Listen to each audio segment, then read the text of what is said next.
Hello viewers. Hello viewers. Welcome to Minute Mystery. Welcome to Minute Mystery. Most mysterious place on earth. அதுவும் இந்த உலகின் அளவுக்கு அதிகமான பாதுகாப்பு நிறைந்த இடமும் இதுதான். அது மட்டும் இல்ல, இந்த உலகத்திலேயே ஏலியன் நடமாட்டம் இருக்கிறதா நம்பப்படுற ஒரே இடமும் இதுதான். அதுதான் ஏரியா 51. உண்மையிலேயே இந்த பிளேஸ்ல ஏலியன் நடமாட்டம் இருக்கா இல்ல அது வெறும் கட்டுக்கதை தானா? இந்த பிளேஸோட உண்மையான பெயர் என்ன, இதுக்கு எப்படி ஏரியா 51 பேரு வந்துச்சு, அதை பத்தி தான் இன்னைக்கு வீடியோல பார்க்க போறோம். இதை பத்தி மட்டும் கிடையாது, இந்த பிளேஸ்க்கு பின்னாடி இருக்கிற பல மர்மமான விஷயங்களையும் இன்னைக்கு வீடியோல பார்க்க போறோம். இந்த வீடியோ செம்ம இன்ட்ரெஸ்டிங்கா இருக்கும். சோ ஸ்கிப் பண்ணாம கடைசி வரைக்கும் வீடியோவை பாருங்க. வாங்க வீடியோக்குள்ள போலாம்.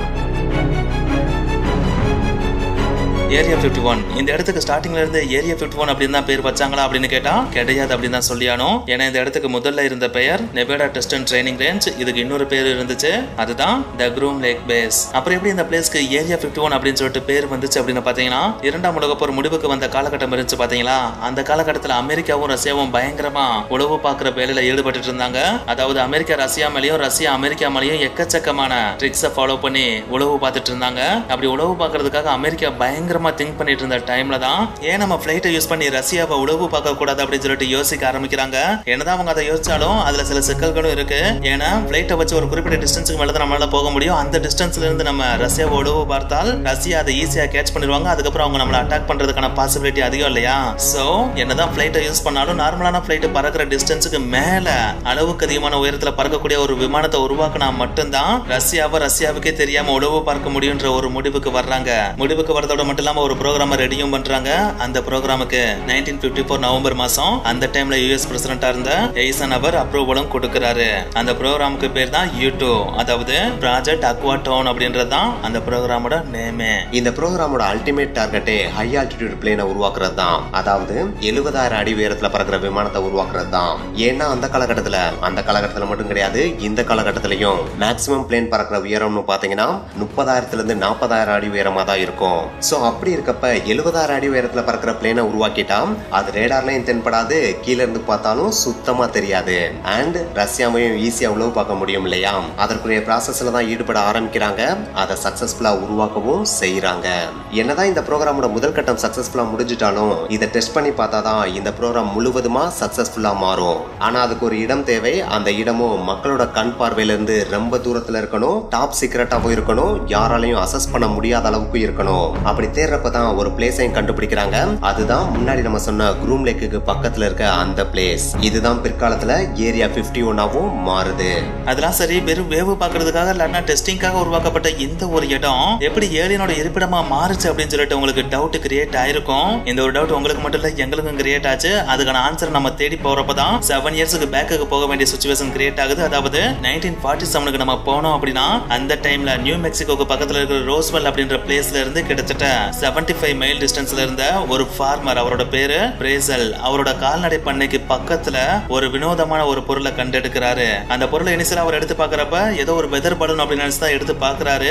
எடுத்து பாக்குறதோட மட்டும் இல்லாம தன்னோட ஊர்ல இருக்கிற எல்லாத்தையும் கூப்பிட்டு காமிக்கவும் செய்யறாரு. அப்படி அவர் காமிக்கிறப்ப அங்க இருந்த ஊர் மக்கள் எல்லாருமே சொன்ன ஒரே பதில் என்னன்னா, இதை பாக்குறதுக்கு வெதர் பலூன் மாதிரி தெரியல, வெதர் பலூன் மட்டும் கிடையாது, இந்த பொருளை பாக்குறப்ப நம்ம உலகத்துல உருவாக்கப்பட்ட பொருள் மாதிரி இது தெரியல, ஏதோ வித்தியாசமான வேற்று கிரகத்துல இருந்து முக்கியமா ஏலியனோட ஸ்பேஸ்ல இருந்து உடைந்த பாகம் மாதிரி தெரியுதுன்னு சொல்லிட்டு மக்கள் பேச ஆரம்பிக்கிறாங்க.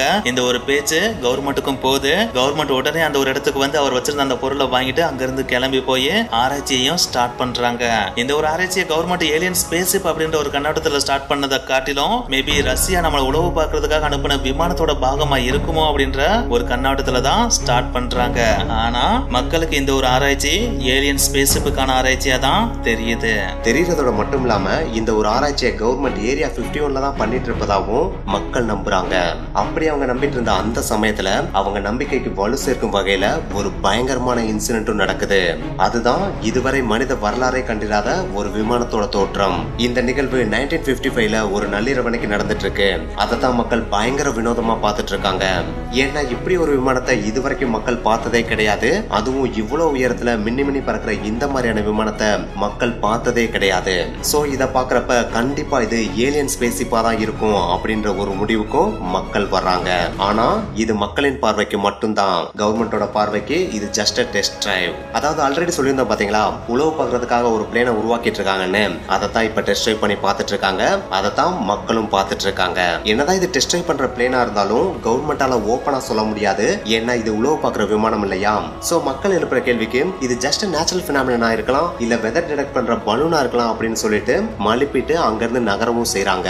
சோ கவர்மெண்டோட வெளிப்படைத்தன்மை இல்லாத இந்த ஒரு பதில் ஏலியன் மீதான மக்களின் கண்ணோட்டத்தை அதிகமாக்குச்சே தவிர குறைக்கிறதுக்கு வழிவகையே செய்யல. சோ ஏரியா 51 அண்ட் ஏலியனோட பயணம் அடுத்தும் தொடர ஆரம்பிக்குது. ஏலியன் அண்ட் ஏரியா 51 மீதான மக்களின் கண்ணோட்டம் அதிகமான அந்த ஒரு சமயத்துல தான் மீடியா சைட்ல இருந்து ஒரு நியூஸும் பயங்கரமா ஸ்ப்ரெட் ஆக ஆரம்பிக்குது. அதுதான் பாப் லேசர் அப்படின்ற ஒரு மனிதன் தான் 1989ல இருந்து ஏரியா 51க்கு நியர் பைல இருக்கிற S4 ஃபெசிலிட்டில இருந்ததாவும், அந்த இடத்துல ரிவர்ஸ் இன்ஜினியரிங் ஏலியன் டெக்னாலஜில ஒர்க் பண்ணதாவும், அது கூடவே எக்கச்சக்கமான ஏலியன் ஸ்பேஸ்ஷிப் அண்ட் வெரைட்டியான ஸ்பேஸ் கிராஃப்ட தான் அனலைஸ் பண்ணதாவும், அப்படி அனலைஸ் பண்ணதுல அந்த ஏலியன் ஸ்பேஸ்ஷிப் எல்லாமே ஆன்டி கிராவிட்டி டெக்னாலஜில ஃபங்க்ஷன் ஆனதாவும் மென்ஷன் பண்ணிருக்காரு. அது மட்டும் கிடையாது, அந்த ஸ்பேஸ் கிராஃப்டோட ஆன்டி கிராவிட்டிக்கான முக்கியமான ரீசனா இருந்தது அணுஎடை 115 கொண்ட தனிமம் அப்படின்றதையும் மென்ஷன் பண்றாரு. அது மட்டும் கிடையாது, நாங்க ரிசர்ச் பண்ணிட்டு இருந்த எல்லா ஏலியன் ஸ்பேஸ்ஷிப்புமே ஜெட்டா ரெட்டிகுலை அப்படின்ற ஸ்டார் சிஸ்டத்துல இருக்கிற ஒரு கோல்ல இருந்து வந்ததாவும், அந்த பிளானட் நம்ம பூமியில இருந்து கிட்டத்தட்ட 39 லைட் இயர்ஸ் தூரத்துல இருக்கதாவும் மென்ஷன் பண்றாரு. பாப் லேசர் சொன்ன இந்த ஒரு விஷயம் ஏரியா 51ல இருக்கிற ஏலியனை பத்தி ஏதாச்சும் டீடைல் கிடைக்காதான்னு ஏங்கிட்டு இருந்த மக்களுக்கு ஒரு மிகப்பெரிய விருந்தா அமைஞ்சிச்சு அப்படின்னு தான் சொல்லியானோம். என்னதான் மக்களுக்கு இது ஒரு மிகப்பெரிய விருந்தா அமைஞ்சாலும் ஆராய்ச்சியாளர்களுக்கு இது ஒரு மிகப்பெரிய புதிரா தான் அமைஞ்சிச்சு. சோ ஆராய்ச்சியாளர்கள் இங்கிருந்து தான் பாப் லேசர் சொன்ன ஒவ்வொரு கூற்றையும் டீப்பா ஆராய்ச்சி பண்ண ஆரம்பிக்கிறாங்க. அப்படி ஆராய்ச்சி பண்ணி பார்த்ததுல ஏலியன் ஸ்பேஸ்ஷிப்போட ஆன்டி கிராவிட்டி டெக்னாலஜிக்கு காரணமா இருந்த எலிமெண்ட் 115ன்ற தனிமத்தை கண்டுபிடிச்சதே 2003லன்றத தான் நோட் பண்றாங்க. அது மட்டும் இல்ல, இவர் இந்த கதையை சொன்னதும் 2003க்கு அப்புறம் தான்றதையும் நோட் பண்றாங்க. சோ இத வச்சு பாக்குறப்ப இவர் 100% பொய் தான் சொல்றாரு அப்படின்னு ஆராய்ச்சியாளர்கள் அடிச்சு சொல்றாங்க. ஏன்னா 2003ல கண்டுபிடிச்ச இந்த ஒரு தனிமத்தை எப்படி இவரால 14 வருஷத்துக்கு முன்னாடி, அதாவது 1989 பார்க்க முடிஞ்சு அப்படின்றதா இவங்களோட மிகப்பெரிய கேள்வியாவே இருந்துச்சு.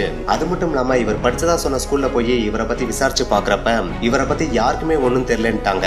கூடவே இவர் படிச்சதா சொன்ன MIT காலேஜ்லயும் போய் விசாரிச்சு பாக்குறப்ப அங்கேயும் இவரை பத்திய டீடைல்ஸ் ஒண்ணுமே கிடைக்கல.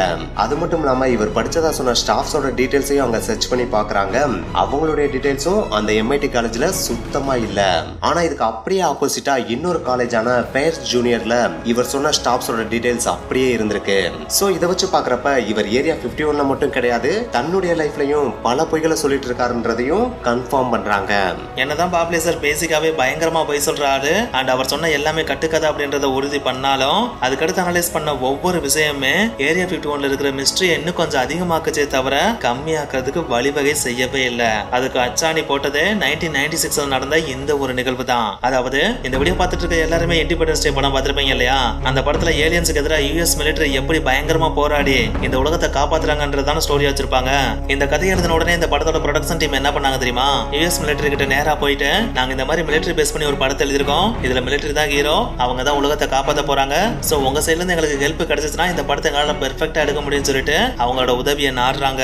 இதை கேட்ட உடனே US மிலிட்டரியும் பயங்கரமா மெய்சிலிருது, உங்களுக்கு என்ன ஹெல்ப்னாலும் எங்கிட்ட கேளுங்க, எங்கிட்ட இருக்கிற வண்டி, எங்ககிட்ட இருக்கிற ட்ரெஸ் அண்ட் எங்கிட்ட இருக்கிற இடத்த கூட நீங்க யூஸ் பண்ணி படமா எடுத்துக்கங்கன்னு சொல்லிட்டு இனிஷியல் டேஸ்ல பயங்கரமா கோஆபரேட் பண்றாங்க. ஆனா அந்த படத்தோட கதையை படிக்கிற வரைக்கும் ஒன்ஸ் அவங்க அந்த படத்தோட கதையை படிச்ச உடனே அந்த படத்துல ஏரியா 51ஓட ரெஃபரன்ஸ் இருக்குன்றத தெரிந்த உடனே இனிமேல் எங்க சைடுல இருந்து எந்த விதமான ஹெல்ப்பும் உங்களுக்கு பண்ண முடியாது, தயவு செஞ்சு வேற எங்கேயாச்சும் போய் படத்தை எடுத்துக்கன்னு சொல்லிட்டு அடிச்சு பத்தி விடவும் செஞ்சிடறாங்க. சோ இந்த ஒரு இன்சிடென்ட் தான் ஏரியா 51 மீதான மிஸ்ட்ரிய இன்னும் கொஞ்சம் அதிகமாக்குது. ஏன்னா ஏரியா 51ல எதுவுமே இல்ல அப்படின்னா ஏன் இந்த ஒரு கதையை பார்த்து இவங்க இவ்வளவு தூரம் பயப்படணும் அண்ட் இந்த டீமை ஏன் அடிச்சு பத்தி விடணும் அப்படின்றதுதான் மக்களோட ஒரு மிகப்பெரிய கேள்வியாவே இருந்துச்சு.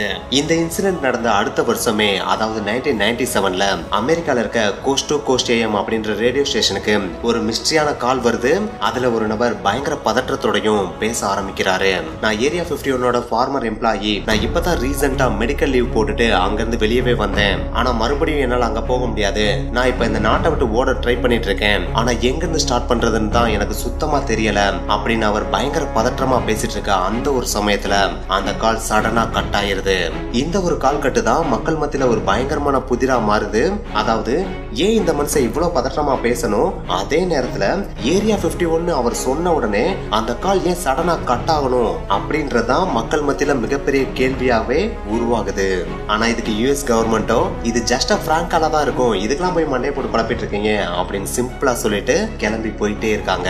என்னதான் மக்களோட இந்த ஒரு கேள்விக்கு யுஎஸ் கவர்மெண்ட் சிம்பிளா பதில் சொல்லிட்டு போனாலும் 2007 வருடம் வெளிவந்த ஒரு போட்டோகிராஃபுக்கு யுஎஸ் கவர்மெண்டால பதில் சொல்லவே முடியல அப்படின்னு தான் சொல்லியானோம். அந்த போட்டோ வேற எதுவும் கிடையாது. எக்ஸாக்டா 33 வருஷத்துக்கு முன்னாடி 1974 வருடம் ஆஸ்ட்ரோனட்ஸ் இருக்காங்க பாத்தீங்களா, அவங்க ஸ்பேஸ் ஷிப்ல பூமியை சுத்தி வந்துட்டு இருக்கப்ப ஏரியா 51 தெரியாம ஒரு போட்டோகிராஃப் எடுத்துட்டாங்க.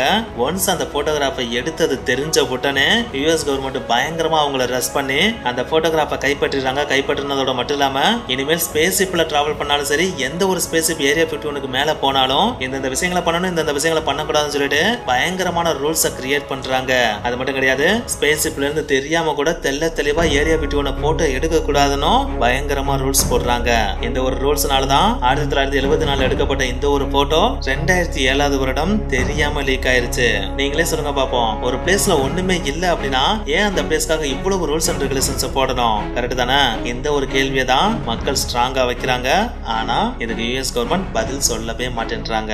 ஏரியா 51 மீதான மக்களின் டவுட்டை இன்னும் கொஞ்சம் கொலு சேர்க்கும் வகையில 2017 வருஷம் ஏரியா 51க்கு பக்கத்துல ஒரு மிகப்பெரிய பிளேன் கிராஸ் நடக்குது. ஆனா அந்த விபத்தை 3 நாள் கழிச்சு தான் யுஎஸ் கவர்மெண்ட் வெளியிடவே செய்யறாங்க. அந்த விபத்துல லெப்டினன்ட் கர்னல் எரிக் சூல்ஸ் இறந்தும் போயிடுறாரு. ஆனா இங்கதான் ஒரு மிகப்பெரிய ட்விஸ்டே கிரியேட் ஆகுது.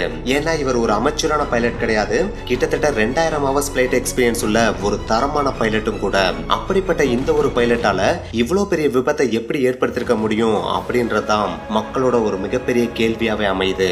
அது மட்டும் இல்லாம இந்த பிளேனை பார்த்த சில பேர் இந்த மாதிரியான பிளேனை எங்க வாழ்நாளே பார்த்ததில்லை அப்படின்னும், இதை பாக்குறப்ப பூமியில உருவாக்கப்பட்டது மாதிரி தெரியல, ஏதோ வேற்று கிரகத்துல இருந்து வந்த மாதிரி தெரியுது அப்படின்னு சொல்றாங்க. சோ விமானத்தோட இந்த ஒரு தோற்றமும் தரமான அந்த பைலட்டோட இறப்பும் மக்கள்கிட்ட இன்னைக்கு வரைக்குமே ஒரு மிஸ்ட்ரியா தான் தொடருது. அண்ட் இந்த ஒரு இன்சிடென்ட்டுக்கும் யுஎஸ் கவர்மெண்ட் பதில் சொல்லாம மறுக்க தான் செய்யறாங்க.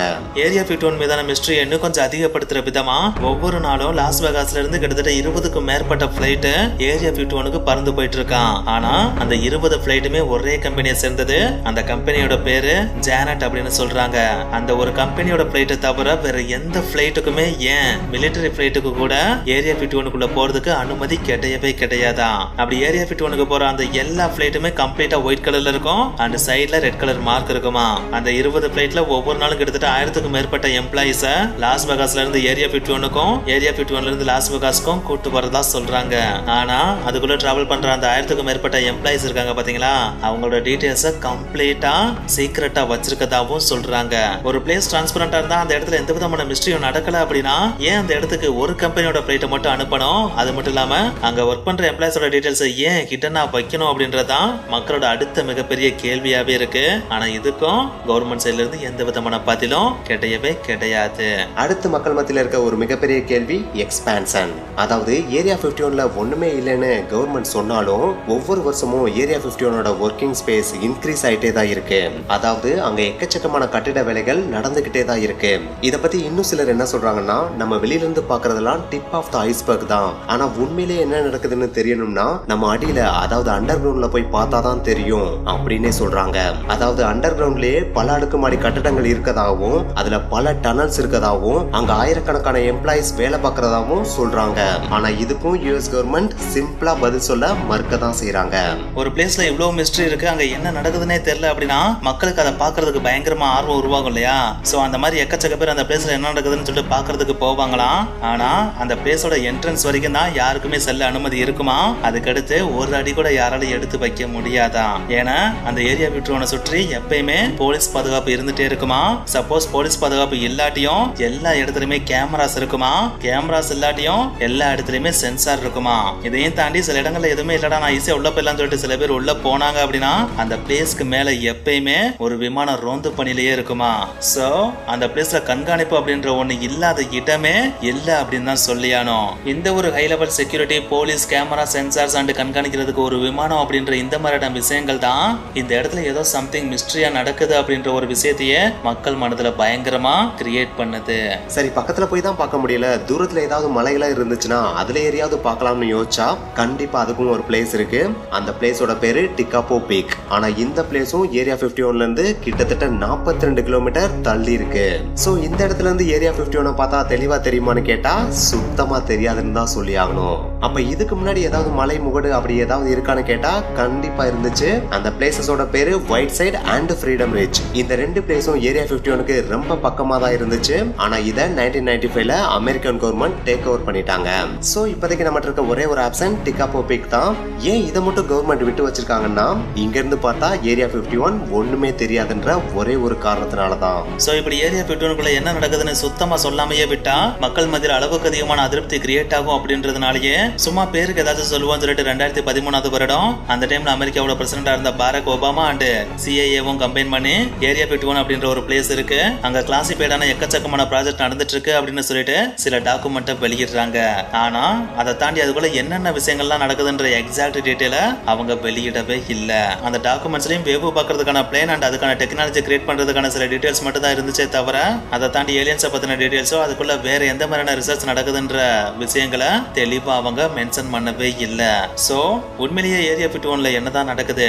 ஏலியன்ஸை பிடிச்சதா ரிசர்ச் பண்றாங்களா, இல்ல ஏலியன்ஸோட கம்யூனிகேட் பண்ண ட்ரை பண்ணிட்டு இருக்காங்களா, இல்ல வேற ஏதாச்சும் வித்தியாசமான டெக்னாலஜி அதுக்குள்ள டெவலப் பண்ணிட்டு இருக்காங்களா அப்படின்றத அமெரிக்கன் கவர்மெண்டா தானா முன் வந்து பதில் சொன்னா மட்டும்தான் மக்களுக்கு தெரியுமே தவிர அது வரைக்கும் ஏரியா 51 அப்படின்ற ஒரு பிளேஸ் மிஸ்ட்ரியான பிளேஸா தான் எத்தனை வருடங்கள் ஆனாலும் தொடர்ந்துகிட்டே இருக்கும். ஓகே வியூவர்ஸ், இன்னைக்கு ஒரு வீடியோ முடிஞ்சு. இந்த வீடியோ மூலமா ஏரியா 51 பத்தி எக்கச்சக்க விஷயங்களை தெரிஞ்சிருப்பீங்கன்னு நாங்க நம்புறோம். இந்த வீடியோ உங்களுக்கு பிடிச்சிருந்துச்சுன்னா லைக் பண்ணுங்க, இல்லதான் நல்லதான் பிடிக்குன்னு உங்களுக்கு தோணுச்சுன்னா உங்க ஃப்ரெண்ட்ஸுக்கும் ஷேர் பண்ணுங்க அண்ட் மறக்காம மினிட் மிஸ்ட்ரி சேனலையும் சப்ஸ்கிரைப் பண்ணிருங்க. ஓகே गाइस, நெக்ஸ்ட் வீடியோல மீட் பண்ணலாமா? அது வரைக்கும் கொஞ்சம் வெயிட் பண்ணுங்க. until then Tata, bye bye, see you. see you.